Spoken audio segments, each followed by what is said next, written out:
today's big gold nugget segment, Jim Rogers from his office in Singapore.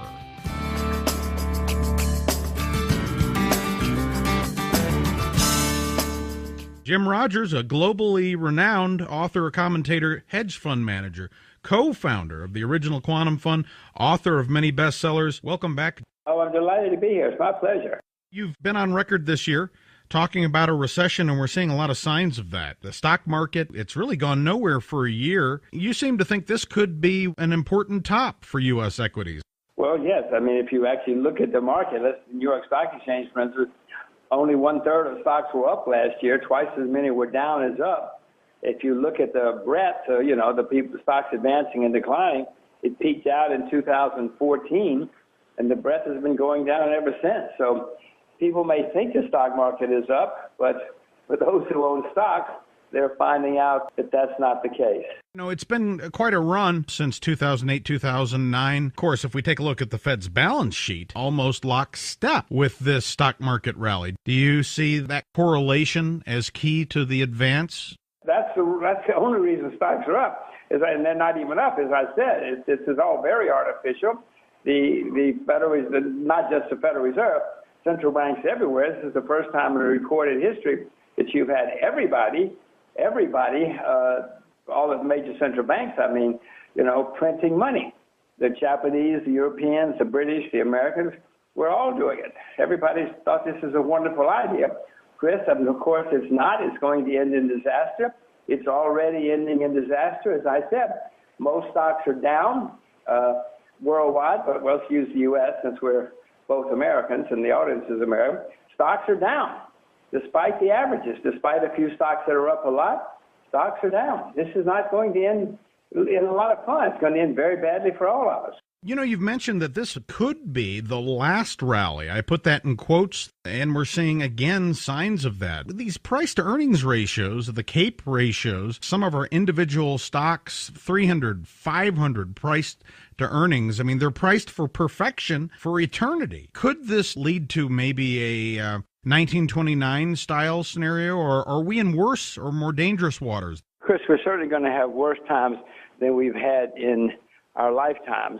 How bad it is, I expect it to be, to repeat, worse than anything we've had in our lifetime, because the debt is like nothing that's ever been in recorded history. America is now the largest debtor nation in the history of the world, higher and higher, but so does everybody else's debt. So the next time around, yes, it's going to be very, very disastrous.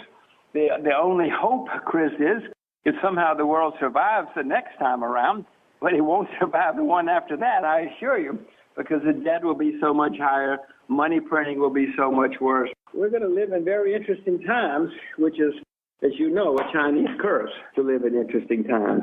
One of your comments reminds me of one of Einstein's comments. You might recall what he said about World War III. He said, I don't know about World War III, but World War IV will likely be fought with sticks and stones. I don't know how this recession will end, but the next one could be the end. So it sounds like you're talking about a nuclear option in our future. Ultimate day of reckoning, very difficult thing to put a finger on. So give us an idea then where those funds of yours are headed and where you feel safe right now. I own a lot of U.S. dollars, not because it's not going to be a horrible currency in the end, but because with the bad times coming, many people will put their money in what they consider safe assets or safe havens, and many people think the U.S. dollar is a safe haven. Compared to the rest of the world, yeah, it is a safe haven compared to the yen or the euro, other currencies. So I own U.S. dollars. I own Chinese renminbi. I own Chinese shares. I'm short in the U.S. I'm long agriculture. I bought recently some Russian short-term government bonds in rubles. I own some gold and silver, which I have for years. I haven't bought any recently. Some stocks that I've owned for 20 or 30 years. Don't see any reason to sell them because I bought them so long ago. That's basically, off the top of my head, where my investments are. Well, you obviously bought the dollar, the greenback, at just the right time. You've made that publicly clear on this show every few months for the last year, and it's done nothing but rally and consolidate now for a few months. However, investment du jour for 2016, gold topping the Bloomberg Commodities actually index, a top 22, 15%, 3 or 4 months into the year so far. It has a tendency to do this and then disappoint in recent years. Will investors be happy or sad at the end of 2016? Well, you just said it. It's done it a few times in recent years. I'm not rushing in to buy. I still expect a better opportunity to buy gold sometime in the next 2 or 3 years. If that happens, I hope I'm smart enough to buy more. If it doesn't happen, I own some gold, so I'll make money. But I'm still waiting for another opportunity. Talk to us about Russia. The country suffered when oil crashed. The ruble imploded along with West Texas Intermediate crude. Tell us why you like Russia right now. Is it just beaten down, or what opportunity is there?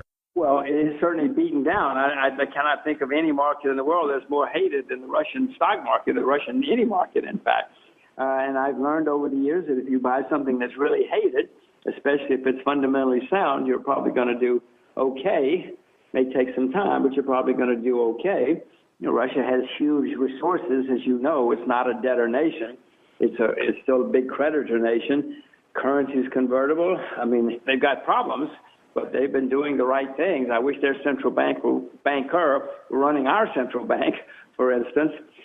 She's done a less bad job. Let's leave it at that. And I bought, the ruble's down, as you pointed out. The ruble's went down over 50%. Oil's down. They're big dependent on oil. So when something's down that much, interest rates are very high, and I bought short-term bonds in rubles. So if the ruble rallies, if it just stays where it is, I'll come out ahead. I remember a week or so ago, we sent a request, and either you or one of your assistants shot back, "I'm in Russia right now." Listeners are gaining wisdom here from someone who travels to the places he invests in. I mean, you travel to Moscow. You travel all over the world. I think it probably gives you a perspective, obviously, that the rest of us just don't have. So let's just do a quick summary here and wrap things up. U.S. dollar still might have some upside ahead. When that finally peaks out, gold's going to be an opportunity again, and probably the shares as well. U.S. stocks, not as appetizing, perhaps an ultimate peak. Not many places to park assets here. Well, I'm looking for places. There are places I'm looking at, but I'm really not very active at all. I'm mainly just watching the world unfold. Be knowledgeable, be worried, and be prepared. Very good. Thank you, Chris. Bye-bye.